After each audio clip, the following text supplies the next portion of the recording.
Jim Crow was the name of the racial caste system, which operated primarily but not exclusively in southern and border states between 1877 and the mid 1960s. Jim Crow was more than a series of rigid anti black laws, it was a way of life.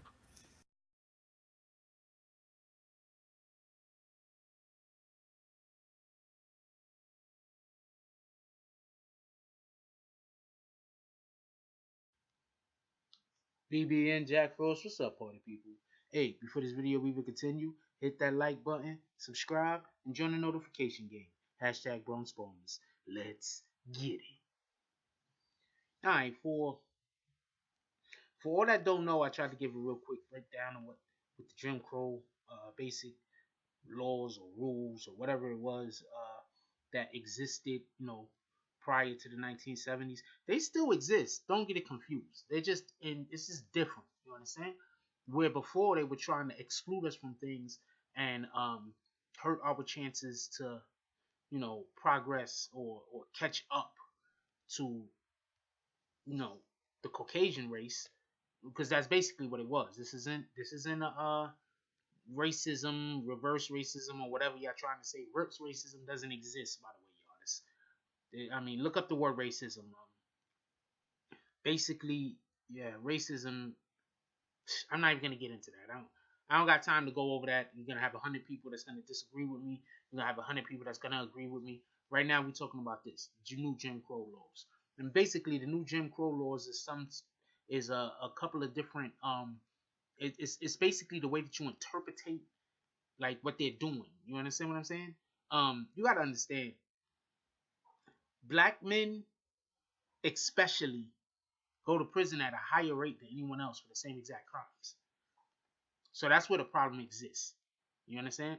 The problem that nobody is saying if somebody commits a crime that they shouldn't be held accountable. Nobody's saying that. What is being said is that you have a Caucasian man and a white man commit the same crime. Caucasian man and a white man. A Caucasian man and a black man commit the same crime. White man, black man, same crime, but they get different sentences. In some cases, the white man don't even go to prison, while the black man, he might go to prison for 5-10 years. That's the issue. That's the problem. Um, Personally, I think privatizing a lot of these prisons made the issue worse, because that turned prison system into a business. Instead of something that we just had to have in order to have some way to put the people that couldn't be in society. Now it becomes a business, and so then once it becomes a business, then it becomes profitable to put people in prison. Then it becomes profitable to have people get extended years in prison. That becomes profitable. Anyway, let's get to the story. The ACLU blasts unconstitutional book ban in New Jersey prisons. Now, right there, that's crazy. Like, banning books, like, what's next? Are we burning books next? That's what we're doing next? We're burning books. We're going to have all the books brought out to the fucking middle of the square, and we're going to have like a pit, a fire pit going, and we're just going to start chucking freaking books in the fire pits. That's what we're going to start doing next, right? Right? Not that they didn't also do that in Nazi Germany. This is pretty close to the equivalent of that. Saying that, you know what? We control all the things that you can and can't read. And you know what? We're not going to let you read these particular books pertaining to your rights and liberties. Not, these particular books because, they're bad books, but these particular books because you have certain liberties. We don't want you to know that we're just, trampling all over them. Anyway. New Jersey has the worst disparity ratio between incarcerated black and white youth, 30-1 respectively. This disparity between incarcerated adults is not much better. 12 African Americans are incarcerated for every white person in prison. The worst ratio in the nation. That perhaps helps to explain why Michelle Alexander's 2010 award-winning book about racial discrimination towards black Americans has led to an epidemic of mass incarceration. The new Jim Crow has been banned in New Jersey prisons. Okay, first of all, like I was just saying earlier, and also you gotta remember, I don't really look at these articles before I talk. You understand what I'm saying? Like, obviously, whatever subject I'm talking about, I might have a little bit of information or knowledge on it, and know a little bit about it. I don't look at the articles before. Anyway, so New Jersey is the worst. I mean, I wouldn't have guessed it'd be a blue state. I'm doing quotes over here. Is New Jersey a blue state? No, they had a Republican governor, right? Chris Christie. He's Republican. So I mean, you can't. I don't know if you could call them a blue state.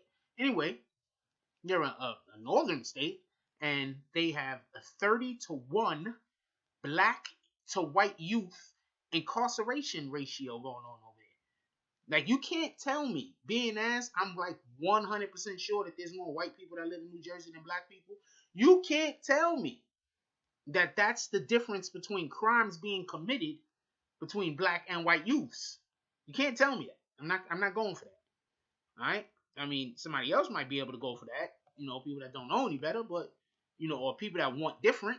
But I'm not going for it. Anyway, the American Civil Liberties Union has condemned the decision for some prisons in New Jersey to ban the book as unconstitutional and unconscionable. Basically, that's what I was talking about. The book is featured on a list of reading materials prohibited for inmates to possess. The list was obtained by the ACLU after the organization received complaints about the issue. The new Jim Crow is an important work on the epidemic racial bias of prison systems in the United States. New Jersey has the single worst black to white ratio disparity in incarceration in the country. A letter from the ACLU to the New Jersey Department of Corrections said, for the state burdened with this systematic injustice to prohibit prisoners from reading a book about race and mass incarceration is grossly ironic, misguided, and harmful. It is also unconstitutional. See, this is the problem that we have. See, we live in America, right?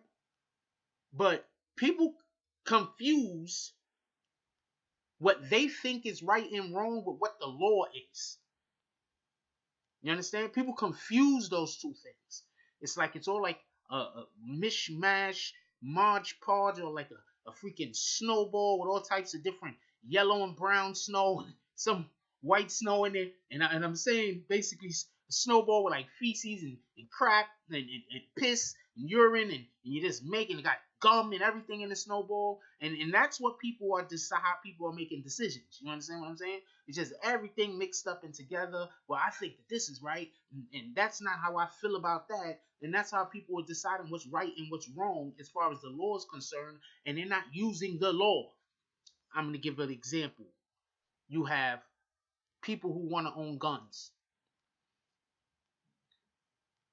Then you have people who don't want anyone to own guns.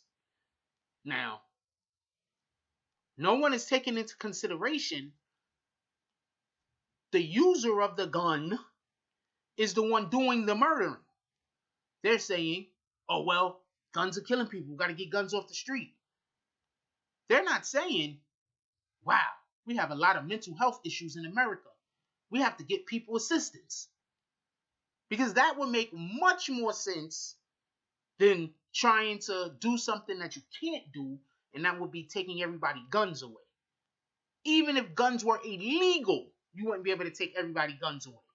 So making guns illegal don't make any sense. Weed has been illegal for how long? I think people are still getting high in the 80s. Marijuana has been illegal. Cocaine has been illegal for how long? I think people was getting high in the 80s. Crack is illegal now. Well, so is cocaine, but I think people was getting high right now. So making something illegal doesn't necessarily make it unaccessible. We need to solve the problem and the issue. Anyway, I'm gonna leave the link in the description for this.